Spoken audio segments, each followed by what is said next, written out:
In today's video, I'm going to teach you how to create a concept map in Miro. Concept maps are wonderful tools for organizing and visually structuring your thoughts, ideas, and concepts.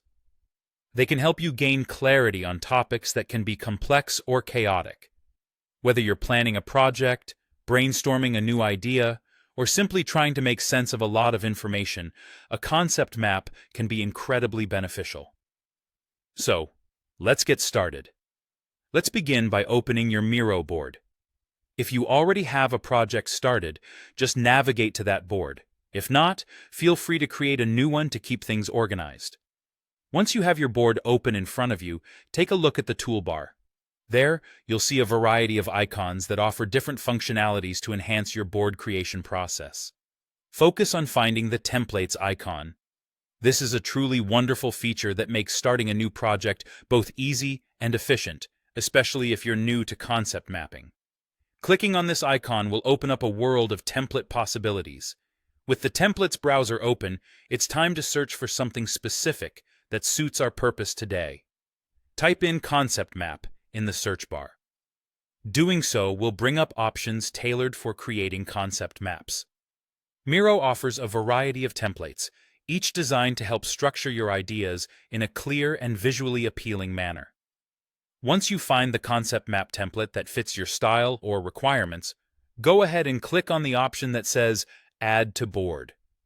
This will insert a ready-to-edit template directly onto your board, complete with nodes and connectors, which are essential components of any good concept map. Now that your concept map template is added, the real fun begins.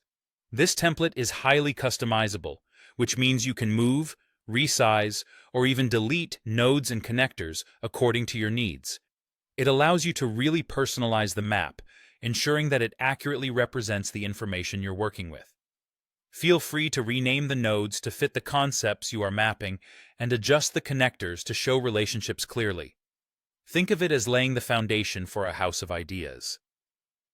As you become more acquainted with the concept map and how it's organized, you'll find that Miro makes the process both intuitive and enjoyable. Whether you're adding colors, dragging nodes to different positions, or linking them in creative ways, remember that the goal is to make the information as clear and digestible as possible. That way, when you, or someone else, looks at this map, the key points and their relationships are immediately evident. And there you have it. By using a template to kickstart your concept map in Miro, you've set yourself up for a productive and organized exploration of your ideas. Feel free to explore and adapt as you see fit. The platform is designed to accommodate your creativity and needs. Thanks for joining today, and happy mapping.